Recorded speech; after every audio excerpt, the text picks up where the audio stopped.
As promised, another match against Johnny and I, two back-to-back. Both of us are uploading this. I have my commentary. If you want to hear the original audio, go over to Johnny's channel. Links will be in the card at the end of the video and down in the description. But here, Johnny has switched over decks. That way, there should be more interactivity than just me going about my game plan and Johnny trying to draw his. I want to start this off because I just thought it was hilarious. Just giant dice. I'm here just trying to shuffle it, and Jai just decides to mess with it every chance I try to roll it. But finally, I get a 16. I believe that won me the die roll. Forget to shuffle my deck here. Common occurrence that keeps happening, but interesting hand. I move my side deck so I don't draw into it, but I choose to mulligan here because I didn't see any one spirit Elestral, so I was just like, I need to see it. And now looking, I should have kept that hand because I at least had a Nectar of the Gods, I believe. Actually, I'm curious. Let me scroll back. That first hand of mine, did I have Nectar? Wait, that hand I did. No, I did not. So, okay, no, I definitely right to mulligan. But anyway, so starting off a bit slow here. Unfortunately, get Eruption. So, oh yeah, I did win the dice roll, so I choose to go second. Johnny right away eruptioning me. Choose to go 2 water and earth because I have the Demeters that I can start answering the board with, and waters are a bit more expendable, but still don't get rid of too many. Thankfully, I actually draw in. Well, I shouldn't say thankfully. I draw into the Tadpuff here, but since Johnny didn't play out an Elestral, I actually felt less pressure to play one. And Tadpuff isn't great. One poison tip is Imp, but I can always set a Demeter as well. So I end up choosing to, I believe, remove a Wind Spirit here since I don't have any Wind Elestrals out. Oh no, I actually go Leviathan. Okay. Oh, because I have the Ambrosia to draw in. I actually draw into a Pegus, which will be a phenomenal card to play next turn. So I set my 2 Demeter to kind of bluff back row here, which I think is super important to try to save my poison tip arrow, though I should have waited to set all of them at once. So he plays the Nekruff here. And here I should poison tip arrow because I don't have the answer in hand right now. Here I choose to Earth Spirit because I just choose to use the 2 Earth Spirits because I've used a lot of water. I have Ambrosia if I need it, and I only expect to use 1 Demeter. So I just get rid of the Nekruff, and then I'm expending a Water Spirit anyway. So I just get rid of it because Pegus can answer the runes, not really the Nekruff itself. So I enchant the Pegus here. That's why I was keeping Wind also for, well, actually, yeah, I choose not to spend Wind for any of those because of Pegus. So I pop the shield, which is great, and I attack with Pegus, and you choose to take it. Probably good. Actually, as resting on your laurels. So Pegus, again, 2 for 2ing those runes. While it's a 1 spirit trade, just getting rid of 2 cards is amazing. So he ends up Nectar of the Gods here. Of course, draw more. Sets up a Kindleo here. So I have no Elestrals for him to take advantage of this, and I actually really like that I get a chance to answer Kindleo right away before it can start using its Nexus effect, which is really nice. So I'm forced to expend 1, but that is fine. I draw into a shield, which will be nice yet again to start dealing with it, though it's probably going to be more obvious that shield is a counter rune considering I haven't used one, my other 2 set down. So the bluff isn't as effective here now, but it can only be so effective. Still definitely want to set it because maybe Johnny wasn't paying attention. Not holding my breath on that one, but end up going Tadpuff into Capricorn because I need to start getting. I can't let myself get any farther behind in this matchup, especially against an aggressive deck. And that's also why Ambrosia. I have an extra Ambrosia if I need to get some back, but I end up saying water because I'm relatively low on it. So really just trying to set myself up the best I can to try to get ahead in the game. So Capricorn attacks over. Unfortunately, I don't have any Foamies, but Capricorn did what I have to do. I have a set, so expense 1's a draw, which is phenomenal. That means that he does not have any Elestrals in hand, meaning this Capricorn looks like it's staying up. And no set counter runes either, meaning Capricorn's staying up, which is phenomenal. I can expend 1 to draw, so I've got Aphros in hand now to start drawing cards. And with the 2 Demeter set, as long as one of them survives, I can misenchant the Demeter and Nexus off of Aphros next turn to start drawing into more cards to try to get my hand back in case my opponent answers it. There we actually noticed that Jai shrunk the dice down really tiny. Kind of funny side note. So while a more serious game, still full of jokes, you'll see us commenting on it in Johnny's gameplay. Does have the rest of our laurels to deal with the Capricorn, goes into Nekruff. Don't remember I do shield here because at this point I just want to try to keep up the board advantage, and I don't actually have an answer to Nekruff in hand. I end up drawing to one, but I really want to do the Aphros play to just draw into more cards and again just stay ahead on board to try to close it out, as Johnny's used a lot of spirits as well, so I don't want to fall behind yet again. This deck really doesn't want to fall behind once it gets ahead, because at that point you use so many spirits that you really can't afford to. So I do exactly that. I Demeter, Nexus to draw 2, and this also lets me attack the opponent's spirit deck for 2, which is really nice. So I'm really low, and like I'm a double eruption range. I know he runs that. If he can have another resting on your laurels for Afros, like an eruption, resting on your laurels, one spirit Elestral can really harm me. So I end up just shoving back in the 2 Earth Spirits in case I need to Demeter again, and just for general overall life. So he does have the Necruff here. And I end up, again, just using the shield because it's the best way to just kind of stay ahead on the board. And at that point, Johnny just folds. He can't come back. He, I believe, is at 1 or 2 spirits. So, or even 3, but pretty much that just sealed the game. So we move on to game 2 here, and I believe he chooses to go first, but I'm just going to skip ahead as I organize my spirits and also sides. Actually, no, I'm siding stuff out. I want to discuss what I side out here because I think it's really important to start discussing this, since I didn't have a side deck during my last iteration of the deck. So I'm just debating here. I don't actually remember what I do. I think I set it in more in a game I played later that day, not against Johnny. But let's see. So let me see what I cited out here. It's going a bit fast here. So let me go back a bit. And I ended up Poison Tip Arrow. That's right. I decide I'm contemplating here to switch out Poison Tip Arrow for Tsunami because it is just cheaper and more disruptive. And my idea is that most of the Elestrals I've seen him play, Kinleo and Necruff in particular, have only 1 defense, meaning all my Elestrals can attack over it if I switch to defense. So not only do I stop him from attacking me, I keep board advantage, but most of my stuff can attack over it anyway. So yep, Tsunami. Yep, I just add in the 3 Tsunami. Sideboard, this is more experimental. I did revise it after the fact, and you'll see that in a later video. Oh, I also take out the Scythe. Yeah, that's right. Because I was only running 2 Poison Tip Arrow, 2 Scythe at this point. So I take out those because I'm not using Scythe. And I throw in the Poseidon itself as just a way. The reason I ran it in my sideboard, as I believe I explained, can't remember if I actually explained it in last week's video or wrap up. But the reason I actually ran Poseidon here and actually tucked it in this scenario was since Johnny's playing a more aggressive deck, I like the idea of having Poseidon if when I'm ahead just to beat him down a bit faster. Just being able to Nexus extra spirits onto my Elestrals to expend more spirits from his spirit deck just seemed pretty good to me. And it's only a 1 of, so I didn't think it would be too intrusive, and I didn't really have anything else in my side deck that I wanted to run. So I figured that would end up being more effective than Poison Tip Arrows or Scythe. In hindsight, I think Scythe would have been, or not Scythe, Poison Tip Arrow would have been better because it would have helped me with the controlling the board a bit more, especially for cheap options. So he sets up 3 back row and a Necruff. I don't have any rune removal right now. Tsunami's quite nice though if I want to start coming back.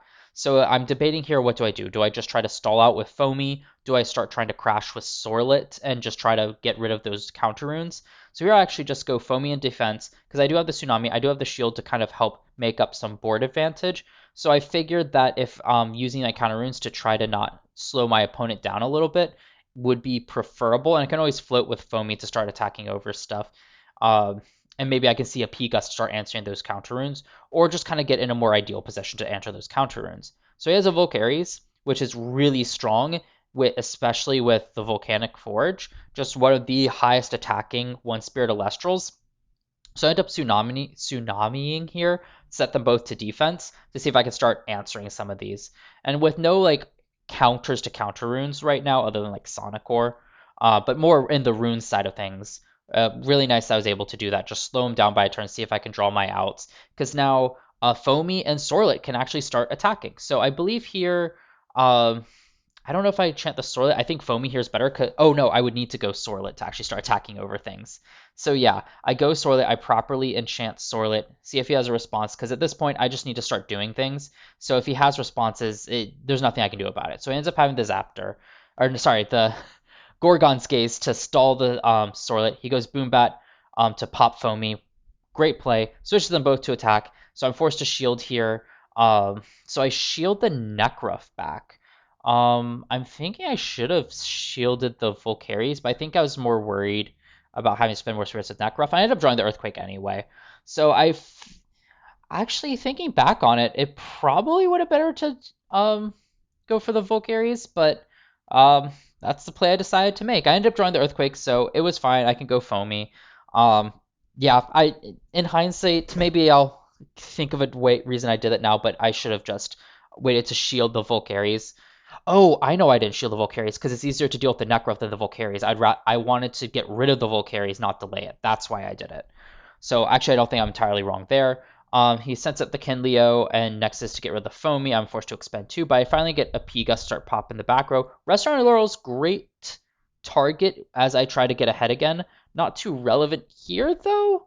And unfortunately, again, he has the Nexus. I've just kind of fallen really far behind. My hand's low. Globby doesn't help. He's hitting me for three. So at this point, I have survivability with Ambrosia.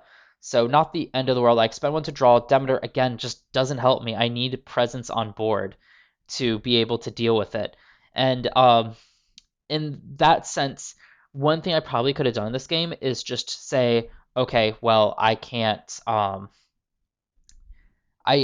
afford to wait for my rune removal. I just need to start trying to attack into those things and maybe pop those counter runes that way anyway, instead of just kind of stalling, because the stalling gave Johnny time to respond, especially to my foamies, when I might have been able to force him to use those counter runes earlier and stick those foamies in the late game. But we end up moving on to game 3 here. Since I did lose that one, I get to choose to go second. And again, I'm just trying to figure out what I want to side into. And again, yeah, I search out the Poseidon, realizing like, why am I running this here? I really just need. I don't want that as a dead draw, especially since last turn I was just kind of having some dead draws here.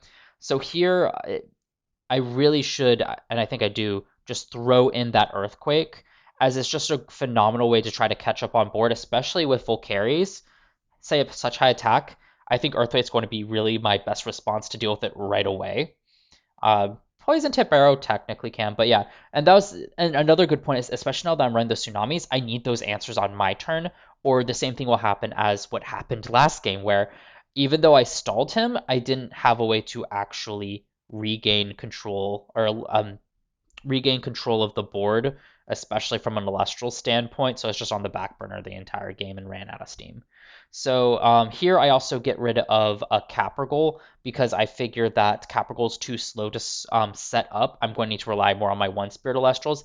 And especially since I had the extra Globby there, that wasn't much help. So I'm throwing a Poison Tip Arrow and an Earthquake, which I think is correct. Just be able to run more counter runes to be able to get caught up, and then the Earthquake, as I already explained. And I think I got rid of another tsunami. I think the thought process behind getting rid of another tsunami there for a poison tip arrow was, again, tsunami stalled, but I didn't have the answer. So I think I decided to go half and half there, some stall, because it's still good if I have the answers, but more just direct answers in the poison tip arrow.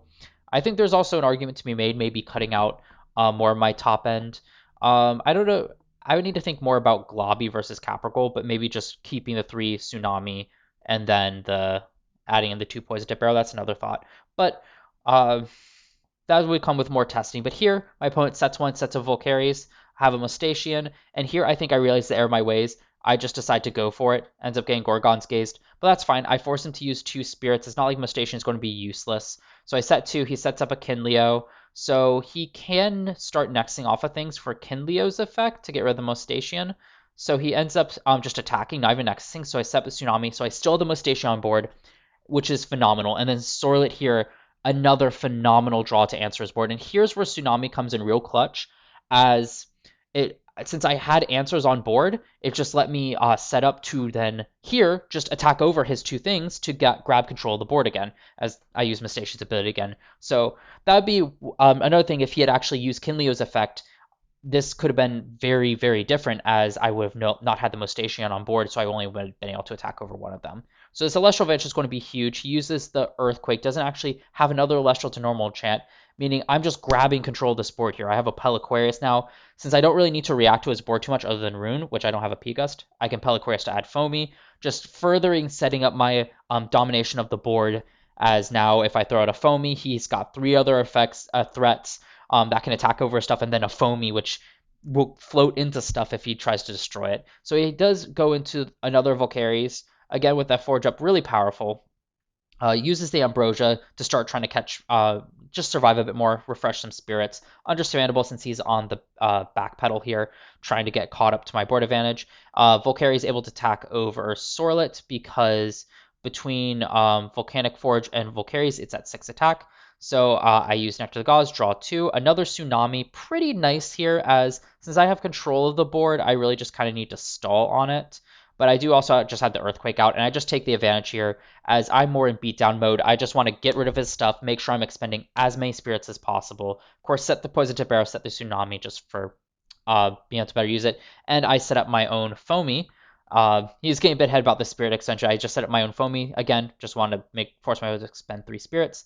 And my spirit count was getting pretty low, and since I had another Ambrose, if I needed to tutor specific spirits back, I just gave myself some extra padding just in case he had a ton of burst.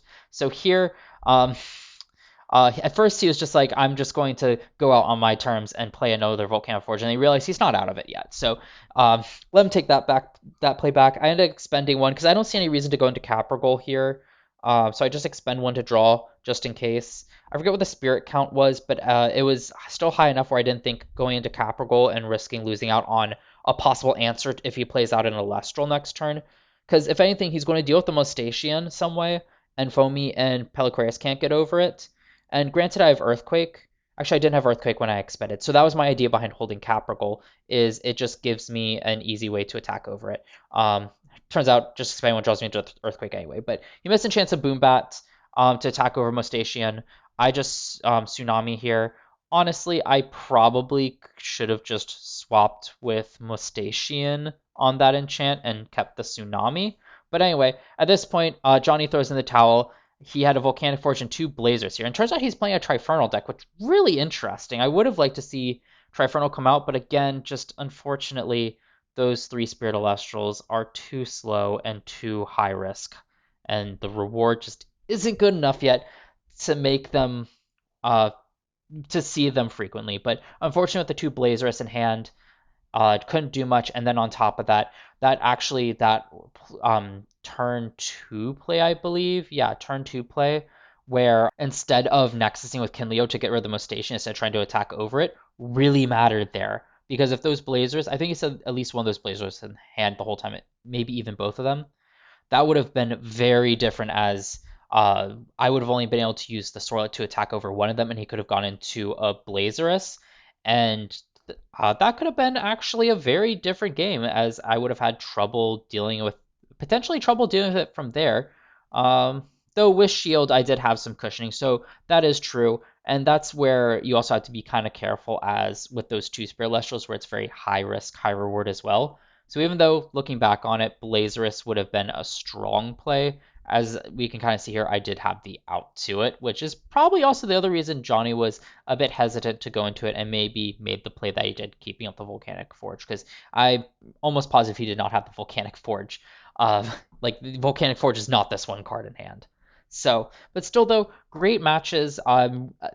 Overall really happy with the performance of my deck yet again, especially against a more aggressive deck. I know it's not the most aggressive deck, as it is a Trifernal deck. It is leaning more into meme territory. Honestly, just really happy for Johnny and I's first game. We just got to have fun with it. There's a chance that my deck might be actually more very tryhard. I just haven't played enough to know. But I'm happy that it wasn't like in a tournament setting where we could just laugh, crack jokes, and just have a good time. And really enjoy this game. So, of course, as I said at the beginning of this, I'll have the card up now to go to Johnny's video, check it out.